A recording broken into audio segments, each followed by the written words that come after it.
Mrs. Collins, a dedicated teacher, saw potential in Daniel, a troubled student on the verge of dropping out. She went beyond her duties to guide him, changing the course of his life. Years later, when a masked intruder held her hostage in her own home, an unexpected hero arrived, Daniel.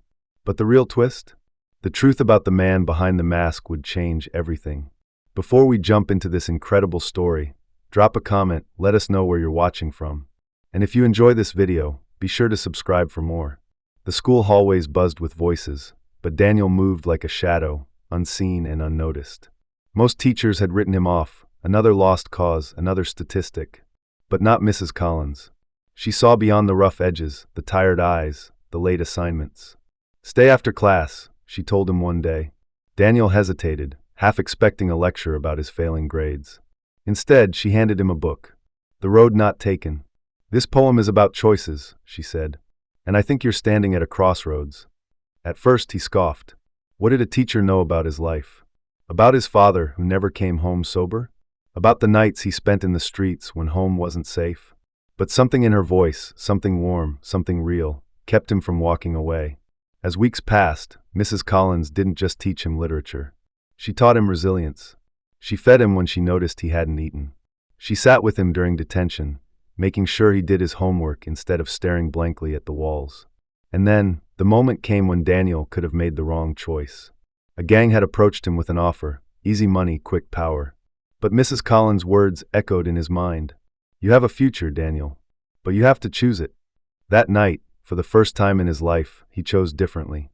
And that choice would one day save her life. Daniel walked away from the gang that night, but the world didn't make it easy. His father mocked him, saying he'd end up like the rest of them anyway. His so-called friends called him weak for choosing books over the streets. But Mrs. Collins noticed the shift. "You don't have to do this alone," she said one afternoon, sliding a college brochure toward him. He laughed bitterly. "College? Mrs. Collins, I can barely afford lunch." She leaned in, her voice unwavering. "There are scholarships, programs for students like you. But you have to fight for it." And fight he did. He stayed late in the library, studying under flickering lights. He took on extra shifts at a diner, saving every penny. Mrs. Collins helped him fill out applications, her eyes shining with hope even when his own faith wavered. Then, the acceptance letter arrived. Daniel held the envelope with shaking hands, staring at the bold black letters, "Congratulations." Tears burned his eyes. He had done it. He had broken free. At graduation, when he walked across the stage, he searched the crowd for her. Mrs. Collins stood in the front row, clapping, smiling, proud. He wanted to thank her, to tell her she had saved him. But life had a cruel way of making time slip through your fingers. Years passed. Daniel went to college, then med school. He built a new life, a new future. He hadn't seen Mrs. Collins in over a decade. Until one night, a desperate call for help brought him back. And this time, it was her life hanging in the balance. The rain lashed against the window as Mrs. Collins sat alone in her dimly lit house. The neighborhood had changed. What was once a safe, quiet street had grown darker, more unpredictable. She had just set down her cup of tea when the noise came. A faint creak. A footstep where there shouldn't have been one. Her breath caught. Maybe it's nothing, she told herself. Maybe it's just the wind. But then she saw it. A shadow slipping past the hallway. Her pulse thundered in her ears as she reached for her phone, hands trembling. She barely managed to dial 911 before a gloved hand clamped over her mouth. "Don't scream," a voice whispered, rough and unfamiliar.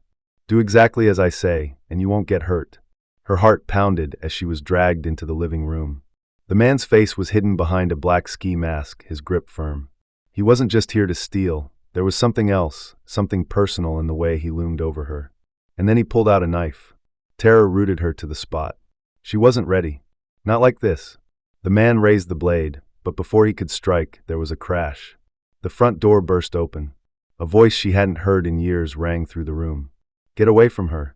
The masked man spun around just as Daniel stepped forward, his face filled with a fury Mrs. Collins had never seen before. But what neither of them expected, what made the air go still, was the moment the intruder spoke. "Daniel." The recognition in his voice sent a shiver down Mrs. Collins' spine. Who was this man?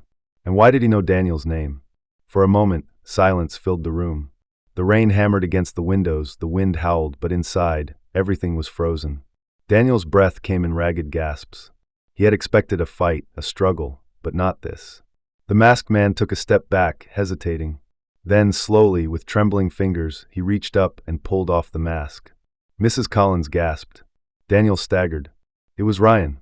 The same Ryan who had once sat in the back of their classroom, cracking jokes. The same Ryan who had skipped school to hang out with the wrong crowd. The same Ryan who had tried to pull Daniel into that life years ago. But now his face was hollow, his eyes dark and sunken. You! Daniel whispered, disbelief heavy in his voice. Ryan's grip on the knife faltered. His hands shook. I didn't know she was your teacher, he said, his voice hoarse. I swear, man, I didn't know. Mrs. Collins looked between them, her mind racing to catch up. You were in my class, she said, realization dawning. You and Daniel, you were friends. Ryan let out a bitter laugh. Friends? Yeah, maybe once. His gaze darkened. But you left, Daniel. You got out. You had someone fighting for you. His voice broke. I didn't. Daniel's heart clenched. He saw it now, the boy he had once known, now a man who had lost everything. Mrs. Collins took a cautious step forward. Ryan, you don't have to do this. Ryan's fingers tightened around the knife. And in that moment, Daniel knew, this wasn't about money. This was about something much deeper. A lifetime of choices had led them here. And one wrong move could mean the end. Daniel held his breath, every muscle in his body tensed. The glint of the knife flickered under the dim light, but Ryan's hands were shaking. He was on edge, desperate, dangerous, but not lost.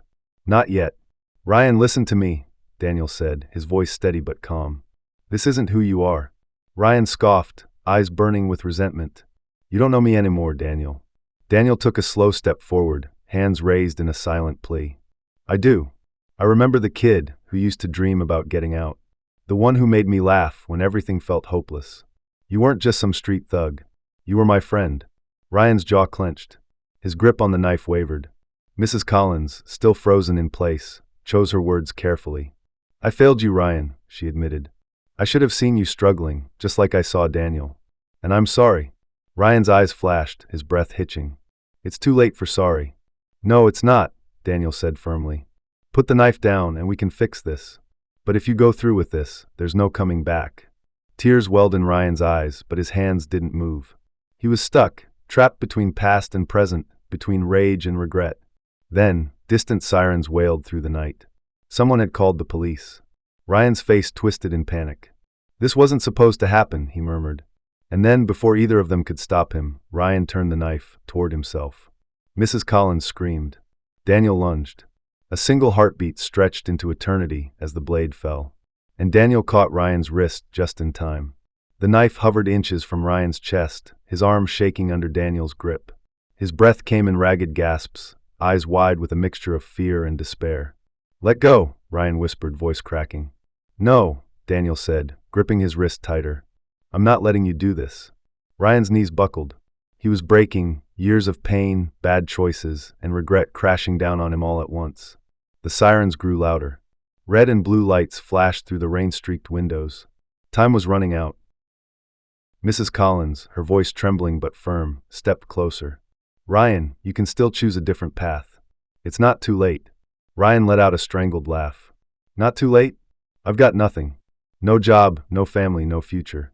You saved Daniel, but you couldn't save me. Daniel's chest tightened. He knew those words. He had once thought them himself. But he had been given a second chance. And now so could Ryan. Then let me help you, Daniel said. Like she helped me. Ryan looked at him, searching his face for a lie. The sirens screeched to a stop outside. Footsteps pounded up the porch. The police were seconds away. Ryan had a choice to make. With a shuddering breath, he loosened his grip on the knife. The weapon clattered to the floor. The front door burst open, officers storming inside, guns drawn. Daniel quickly raised his hands. It's over, he told them. He's surrendering. The officers hesitated, then moved in, cuffing Ryan. His head hung low, silent tears mixing with the rain dripping from his face. As they led him away, he glanced back one last time. I'm sorry, he whispered.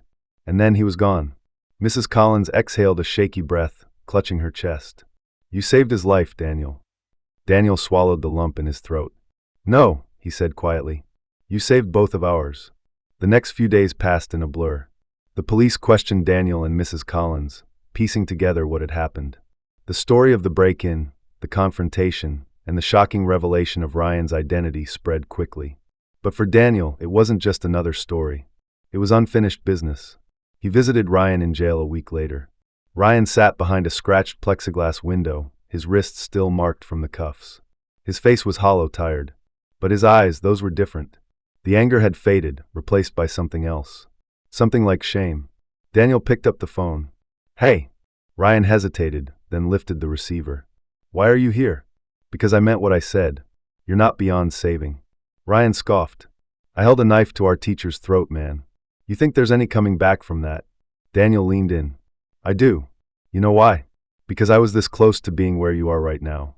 He tapped the glass. "The only difference is someone reached out before I went too far. And now, I'm reaching out to you." Ryan looked away, jaw clenched. "I don't deserve it." "That's not your call to make." Silence stretched between them. Finally, Ryan exhaled, his shoulders slumping. "What do I do?" Daniel's lips pressed together. "It won't be easy. You'll have to fight for it. Like I did." Ryan gave a hollow laugh. "Fight for what?" Daniel's voice was steady. "A second chance." And for the first time in years, Ryan didn't argue. Months passed. The trial came and went. Given Ryan's background, his struggles, his lack of prior violent offenses, his lawyer managed to negotiate a reduced sentence. Instead of years behind bars, he was sent to a rehabilitation program. Daniel visited him whenever he could. It wasn't easy. Some days, Ryan barely spoke. Other days, the weight of his past threatened to drag him under. But then there were the good days. The days when Ryan asked about the books Daniel used to read, or when he admitted he'd started writing again, something he hadn't done since high school. Mrs. Collins visited once too. Ryan couldn't look her in the eye at first. "I don't expect forgiveness," he murmured. Mrs. Collins smiled gently. "Forgiveness isn't something you earn, Ryan. It's something you accept." His hands tightened into fists. "And if I can't?" "Then you keep trying," she said simply. He nodded, swallowing hard. More time passed. Ryan finished his program, got released on probation, and started rebuilding. With Daniel's help, he found a job at a youth center, helping kids who stood at the same crossroads he once did. And one afternoon, as he stood in front of a group of teenagers, telling them about the choices that had nearly cost him everything, he saw Mrs. Collins in the back of the room, listening. He met her gaze and finally understood. Some people don't get second chances. But when you do, you take it. If this story moved you, imagine how many others it could inspire. Second chances, redemption, and the power of kindness. These are stories worth sharing. Hit like if you believe in the power of one good person to change a life. Share this story with someone who might need to hear it today. And don't forget to subscribe for more incredible, real-life inspired stories that will keep you on the edge of your seat. Because sometimes a single story can change everything. Will you be the one to share it?